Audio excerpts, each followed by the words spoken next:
ఓహో చూలు విప్పి దూకినది ఎల్లో సింహమో. మీరు చూస్తున్నారు డాక్టర్ అల్కరీత్ గారు మనతో పాటు ఉన్నారు.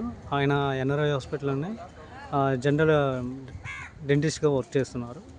ఇక్కడ మన 13వ వార్డు ఆర్ఎల్ఓలో సఖీ సురక్ష అనేసి ఒక ప్రోగ్రాం పెట్టడం అయితే జరిగింది. సో దానికోసం ఇంకా ప్రజలకి అవగాహన కల్పించడం కోసం ఇన్ డీటెయిల్గా వారి మాటల్లో మనం విందాం. అందరికీ నమస్కారం అండి.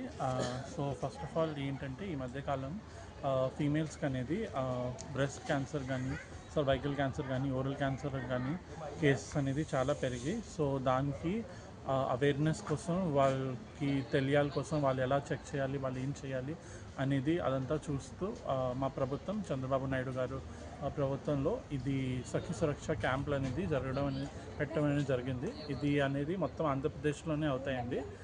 ఇది ఫస్ట్ ఆఫ్ ఆల్ విశాఖపట్నం ఈ క్యాంప్ అనేది 9th అక్టోబర్ నుంచి విశాఖపట్నంలో అనేది స్టార్ట్ అయిందండి. అప్పటి నుంచి విశాఖపట్నంని 6 జోన్స్లో డివైడ్ చేసి ప్రతిరోజు కూడా వైజాగ్లో కానీ 3 డిఫరెంట్ ఏరియాస్లో కానీ క్యాంప్ పెట్టడం అనేది జరుగుతుంది. ఈ క్యాంప్ ఈరోజు మన ఆర్ఎల్ఓలో ఈస్ట్ జోన్లో పెట్టడం అని జరిగింది. మన కార్పొరేటర్ గారు సాయంత్రం ఈరోజు కళ్యాణ్ మండపం ఈస్ట్ జోన్ ఎమ్మెల్యే గారు ఇంకా టీడీపీ వర్కర్స్తో సహా ఇక్కడ క్యాంప్ ఆర్గనైజేషన్ చేయడం అనేది జరిగింది.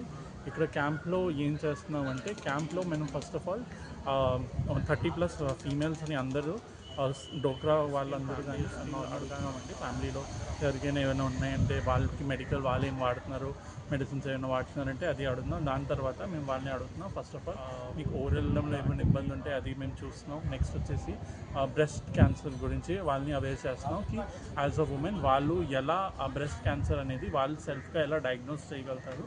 సో దాని గురించి కూడా వాళ్ళకి బ్రెస్ట్లో ఏదైనా పెయిన్ ఉందా, లేకపోతే లంప్గా ఏమైనా ఉందంటే, మెడికల్గా ఏమైనా ఉందంటే అవన్నీ చెక్ చేయడం జరుగుతుంది. దాని తర్వాత సర్వైకల్ క్యాన్సర్ గురించి కూడా వాళ్ళని అవేర్ చేపిస్తున్నాం.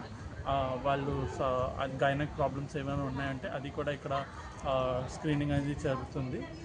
దాని తర్వాత వాళ్ళది ఆభా కార్డ్ అనేది ప్రభుత్వం ద్వారా, గవర్నమెంట్ ఆఫ్ ఇండియా ద్వారా ఆభా కార్డ్ అనేది జనరేట్ అవుతుంది. ఇక్కడ వాళ్ళు ఆభా కార్డ్ జనరేట్ అయిన తర్వాత వాళ్ళకి బ్లడ్ టెస్ట్ అవుతుందండి. బ్లడ్ శాంపుల్లో బ్లడ్ టెస్ట్లో ఏమేమి వస్తుందంటే సిబిసి అనేది కంప్లీట్ బ్లడ్ పిక్చర్ వస్తుంది, వాళ్ళ థైరాయిడ్ వస్తుంది, వాళ్ళ షుగర్ వస్తుంది, వాళ్ళ సిఆర్పి వస్తుంది, కొలెస్ట్రాల్ వస్తుంది. ఈ టెస్ట్లు వాళ్ళకి అన్ని రిపోర్ట్స్ అనేది అన్నీ కూడా వాళ్ళ వాట్సాప్లో ఆ రిపోర్ట్స్ అనేది వచ్చేస్తాయి వాళ్ళకి. వాళ్ళు దాని తర్వాత వాళ్ళ రిపోర్ట్స్ వచ్చిన తర్వాత కూడా మా టీమ్ ఆఫ్ డాక్టర్స్ నుంచి వాళ్ళకి కాల్ వస్తుంది. కాల్ వచ్చిన తర్వాత మీకు ఇలా రిపోర్ట్లో ఇలా వచ్చింది, ఆభా ఐడి అనేది క్రియేట్ చేస్తున్నాం. సో అది అనేది ఆయుష్మాన్ కార్డ్తో లింకప్ అయిపోతుంది. సో ఈ సెల్ఫ్ హెల్ప్ గ్రూప్స్ అనేది అంటే ఈ డోక్రా వాళ్ళ మహిళలకి ఆల్రెడీ ఆయుష్మాన్ కార్డు ఉంటే అంటే ఆ హెల్త్ ఇన్సూరెన్స్ అనేది గవర్నమెంట్ నుంచి 5 lakhs వరకు, ఏదైనా ప్రైవేట్ హాస్పిటల్ కానీ గవర్నమెంట్ హాస్పిటల్లో కానీ 5 lakhs వరకు మీకు పెద్ద ఖర్చులు ఏమైనా మీకు సర్జరీలు కానీ అలా ఏమైనా పడితే అదంతా అనేది ప్రభుత్వం అనేది చూస్తుంటే ఇది అందరికీ కూడా ఇన్ఫర్మేషన్ వెళ్ళేలాగా. అంటే ఇంకా ఇన్ఫర్మేషన్ గవర్నమెంట్ నుంచి ఇంకా ఏం స్కీమ్స్ వస్తున్నాయి, గవర్నమెంట్ తరపు నుంచి గుడ్ ఏం జరుగుతుంది, ఇంకా ఏదైనా ఇన్ఫర్మేషన్ కావాలి, లేకపోతే రియల్ స్టోరీస్ కావాలి, అలా ఏదైనా ఉంటే ఈ ఛానల్ని సబ్స్క్రైబ్ చేయండి. Please like, share and subscribe.